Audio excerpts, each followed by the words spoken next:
श्री शिवाय नमस्तुभ्यम। दोस्तों, हर हर महादेव। स्वागत है आपका हमारे YouTube चैनल शिव और शक्ति में। प्रिय भक्तों, माघ मास की कथा सुनने वाले सभी भक्तों का आज की कथा में दिल से स्वागत है। आपका दिन शुभ और मंगलमय हो। तो चलिए भक्तों, सुनते हैं माघ मास की पुण्य फल देने वाली महात्म्य कथा। हे प्रिय भक्तों, राजा के ऐसे वचन सुनकर तपस्वी कहने लगा कि हे राजन, भगवान सूर्य बहुत शीघ्र उदय होने वाले हैं, इसलिए यह समय हमारे लिए स्नान का है, कथा का नहीं। सो आप स्नान करके अपने घर को जाओ और अपने गुरु श्री वशिष्ठ जी से इस महात्म्य को सुनो। इतना कहकर तपस्वी सरोवर में स्नान के लिए चले गए और राजा भी विधि पूर्वक सरोवर में स्नान करके अपने राज्य को लौटा और रानीवास में जाकर तपस्वी की सब कथा रानी को सुनाई। तब सूत जी कहने लगे कि महाराज, राजा ने अपने गुरु वशिष्ठ जी से क्या प्रश्न किया और उन्होंने क्या उत्तर दिया, सो कहिए। व्यास जी कहने लगे, हे सूत जी, राजा दिलीप ने रात्रि को सुख से सोकर प्रातः समय ही अपने गुरु वशिष्ठ जी के पास जाकर उनके चरणों को छूकर प्रणाम करके तपस्वी के बताए हुए प्रश्नों को अति नम्रता से पूछा कि गुरुजी, आपने आचार, दंड, नीति, राज्य धर्म तथा चारों वर्णों के चारों आश्रमों की क्रियाओं, दान और उनके विधान, यज्ञ और उनकी विधियां, व्रत, उनकी प्रतिष्ठा तथा भगवान विष्णु की आराधना अनेक प्रकार से तथा विस्तार पूर्वक मुझको बतलाई। अब मैं आपके माघ मास के स्नान के महात्म्य को सुनना चाहता हूँ। सो हे तपोधन, नियम पूर्वक इसकी विधि समझाइए। गुरु वशिष्ठ जी कहने लगे कि हे राजन, तुमने दोनों लोकों के कल्याणकारी, वनवासी तथा गृहस्थियों के अंतःकरण को पवित्र करने वाले माघ मास के स्नान का बहुत सुंदर प्रश्न पूछा है। मकर राशि में सूर्य के आने पर माघ मास में स्नान का फल गो, भूमि, तिल, वस्त्र, स्वर्ण, अन्न, घोड़ा आदि दानों तथा चंद्रायण और ब्रह्मा कूच व्रत आदि से भी अधिक होता है। वैशाख और कार्तिक में जप, दान, तप और यज्ञ बहुत फल देने वाले हैं, परंतु माघ मास में इनका फल बहुत ही अधिक होता है। माघ में स्नान करने वाला पुरुष राजा और मुक्ति के मार्ग को जानने वाला होता है। दिव्य दृष्टि वाले महात्माओं ने कहा है कि जो मनुष्य माघ मास के सकाम या भगवान के निर्मित नियम पूर्वक माघ मास में स्नान करता है, वह अनंत फल वाला होता है। उसको शरीर की शुद्धि, प्रीति, ऐश्वर्य तथा चारों प्रकार के फलों की प्राप्ति होती है। अदिति ने 12 वर्ष तक मकर संक्रांति में अन्न त्याग कर स्नान किया। इससे तीनों लोकों को उज्जवल करने वाले 12 पुत्र उत्पन्न हुए। माघ में स्नान करने से ही रोहिणी, सुभगा, अरुंधति दानशीलता हुई और इंद्राणी के समान रूपवती होकर प्रसिद्ध हुई। जो माघ मास में स्नान करते हैं तथा देवताओं के पूजन में तत्पर रहते हैं, उनको सुंदर स्थान, हाथी और घोड़ों की सवारी तथा दान को द्रव्य प्राप्त होता है। अतिथियों से उनका घर सदा भरा रहता है और उनके घर में सदा वेद ध्वनि होती रहती है। हे प्रिय भक्तों, वह मनुष्य धन्य है जो माघ मास में स्नान करते हैं, दान देते हैं तथा व्रत और नियमों का पालन करते हैं। और दूसरों के पुण्यों के क्षीण होने से मनुष्य स्वर्ग से वापस आ जाता है, परंतु जो मनुष्य माघ मास में स्नान करता है वह कभी स्वर्ग से वापस नहीं आता। इससे बढ़कर कोई नियम तप दान पवित्र और पापनाशक नहीं है। हे प्रिय भक्तों, भृगु जी ने मणि पर्वत पर विद्याधरों को यह सुनाया था। तब राजा ने कहा कि ब्राह्मण, भृगु ऋषि ने कब मणि पर्वत पर विद्याधरों को उपदेश दिया था, सो बताइए। तब ऋषि जी कहने लगे कि राजन, एक समय 12 वर्ष तक वर्षा न होने के कारण, सब प्रजा क्षीण होने के कारण संसार में बड़ी उद्विग्न फैल गई। हिमाचल और विंध्याचल पर्वत के मध्य का देश निर्जन होने के कारण श्राद्ध तप तथा स्वाध्याय सब कुछ छूट गए। सारा लोक विपत्तियों में फंसकर प्रजाहीन हो गया। हे प्रिय भक्तों, सारा भूमंडल फल और अन्न से रहित हो गया। तब विंध्याचल से नीचे बहती हुई नदी के सुंदर वृक्षों से आच्छादित अपने आश्रम से निकलकर श्री भृगु ऋषि अपने शिष्यों सहित हिमालय पर्वत पर गए। इस पर्वत की चोटी नीली और नीचे का हिस्सा सुनहरी होने से सारा पर्वत पीतांबर धारी श्री भगवान के सदृश लगता था। पर्वत के बीच का भाग नीला और बीच बीच में कहीं कहीं सफेद स्फटिक होने से तारों से युक्त आकाश जैसी शोभा को प्राप्त होता था। रात्रि के समय वह पर्वत दीपकों की तरह चमकती हुई दिव्य औषधियों से पूरित किसी महल की शोभा को प्राप्त होता था।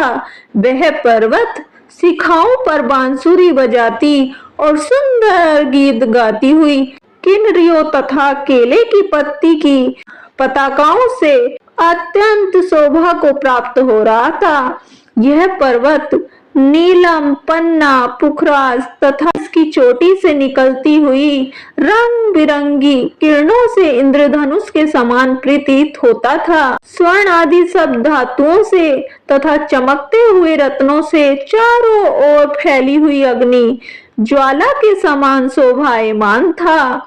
इसकी कंदराओं में काम पीड़ित विद्याधरी अपने पतियों के साथ आकर रमण करती हैं। हे प्रिय भक्तों, और गुफाओं में ऐसे ऋषि मुनि जिन्होंने संसार के सब क्लेशों को जीत लिया है, रात दिन ब्रह्म का ध्यान करते रहते और कई एक हाथ में रुद्राक्ष की माला लिए हुए शिव की आराधना में लगे रहते। पर्वत के नीचे भागों में जंगली हाथी अपने बच्चों के साथ खेल रहे हैं तथा कस्तूरी वाले रंग बिरंगे मृगों के झुंड इधर उधर भाग रहे हैं। यह पर्वत सदा राजहंस तथा मोरों से भरा रहता है, इसी कारण इसको हेमकुंड कहते हैं। यहाँ पर संदेव ही देवता, गुहक और अप्सरा निवास करती हैं। ओम नमो नारायणाय। हे प्रिय भक्तों, इससे आगे का वृतांत नारायण कवच। हे प्रिय भक्तों, ओम नमो नारायणाय इस मंत्र का जप करते हुए तो चलिए नारायण कवच पाठ का श्रवण करते हैं। भगवान श्री हरि गरुड़ जी के पीठ पर अपने चरण कमल रखे हुए हैं। अणिमा आदि 8 सिद्धियां उनकी सेवा कर रही हैं। 8 हाथों में शंख, चक्र, ढाल, तलवार, गदा, बाण, धनुष और पाश धारण किए हुए हैं। वे ही ओंकार स्वरूप प्रभु सब प्रकार से सब ओर से मेरी रक्षा करें। मत्स्य मूर्ति भगवान जल के भीतर जल जंतुओं से और वरुण के पास से मेरी रक्षा करें। माया से ब्रह्मचारी रूप धारण करने वाले वामन भगवान स्थल पर और विश्व रूप श्री त्रिविक्रम भगवान आकाश में मेरी रक्षा करें। जिनके घोर अट्टहास करने पर सब दिशाएं गूंज उठी थीं और गर्भवती दैत्य पत्नियों के गर्भ गिर गए थे। वे दैत्य उत्पत्तियों के शत्रु भगवान नरसिंह किले, जंगल, रणभूमि आदि विकट स्थानों में मेरी रक्षा करें। अपनी दाढ़ों पर पृथ्वी को उठा लेने वाले यज्ञ मूर्ति वराह भगवान मार्ग में परशुराम जी पर्वतों के शिखरों और लक्ष्मण जी के सहित भरत के बड़े भाई भगवान रामचंद्र प्रवास के समय मेरी रक्षा करें।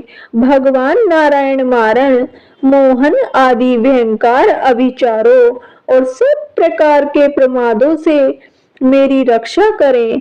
ऋषि श्रेष्ठ नरगर्भ से योगेश्वर भगवान दत्तात्रेय योग के विघ्नों से और त्रिगुणाधिपति भगवान कपिल कर्म बंधन से मेरी रक्षा करें। परम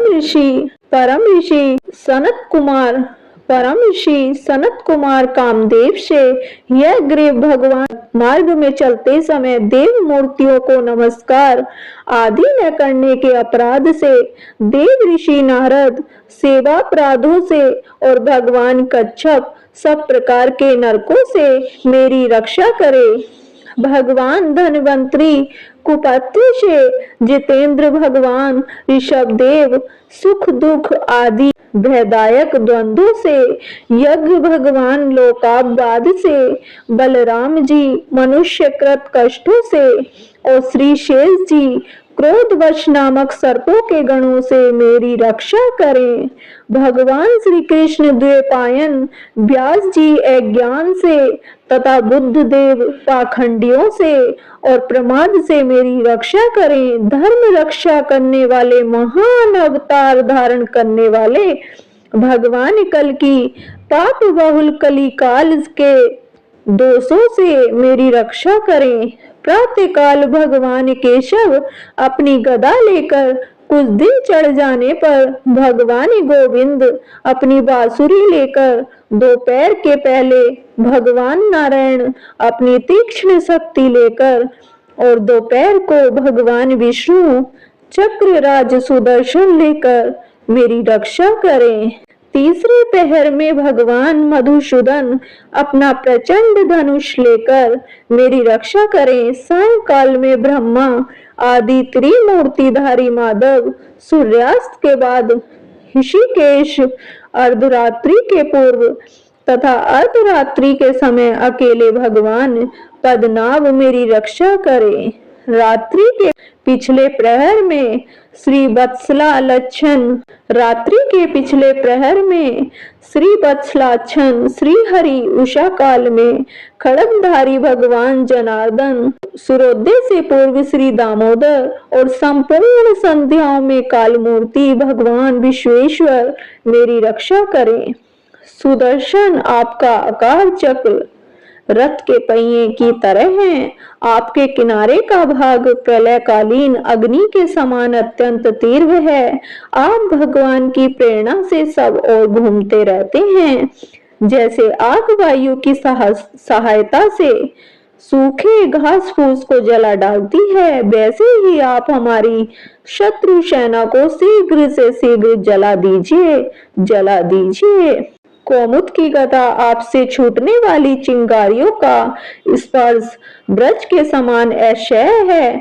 आप भगवान अजित की प्रिया हैं और मैं उनका सेवक हूँ, इसलिए आप कुष्मांड विनायक, यश, राक्षस, भूत और प्रेतादि ग्रहों को अभी कुचल डालिए तथा मेरे शत्रुओं को चूर चूर कर दीजिए। शंख श्रेष्ठ, आप भगवान श्री कृष्ण के फूंकने से भयंकर शब्द करके मेरे शत्रुओं का दिल दहला दीजिए एवं यातुधान, प्रमथ, प्रेत, मार्तका, पिशाच तथा ब्रह्म राक्षस आदि भयावने प्राणियों को यहाँ से तुरंत भगा दीजिए। भगवान की श्रेष्ठ तलवार, आपकी धार बहुत तीक्ष्ण है। आप भगवान की प्रेरणा से मेरे शत्रुओं को छिन्न भिन्न कर दीजिए। भगवान की प्यारी ढाल, आप में सैकड़ों चंद्राकार मंडल हैं। आप पाप दृष्टि पापात्मा शत्रुओं की आंखें बंद कर दीजिए और उन्हें सदा के लिए अंधा बना दीजिए। सूर्य आदि ग्रह, धूमकेतु आदि केतु, दुष्ट मनुष्य, सर्पादि रेंगने वाले जंतु, दाढ़ों वाले हिंसक पशु, भूत प्रेत आदि तथा पापी प्राणियों से हमें जो जो भय हो और जो हमारे मंडल के विरोधी हो, वे सभी भगवान के नाम, रूप तथा आयुधों का कीर्तन करने से तत्काल नष्ट हो जाए। बृहद रथंतर आदि सामवेदीय स्रोतों से जिनकी स्तुति की जाती है, वे वेद मूर्ति भगवान गरुण और विश्वक्सेन जी अपने नामोच्चारण के प्रभाव से हमें सब प्रकार की विपत्तियों से बचाएं। श्री हरि के नाम, रूप, वाहन, आयुध और श्रेष्ठ पार्षद हमारी बुद्धि, इंद्रिय, मन और प्राणों को सब प्रकार की आपत्तियों से बचाएं। जितना भी कार्य अथवा कारण रूप जगत है, वह वास्तव में भगवान ही है। इस सत्य के प्रभाव से हमारे सारे उपद्रव नष्ट हो जाएं। जो लोग ब्रह्म और आत्मा की एकता का अनुभव कर चुके हैं, उनकी दृष्टि में भगवान का स्वरूप समस्त विकल्पों से रहित है, भेदों से रहित है। फिर भी वे अपनी माया शक्ति के द्वारा भूषण, आयुध और रूप नामक शक्तियों को धारण करते हैं। यह बात निश्चित रूप से सत्य है।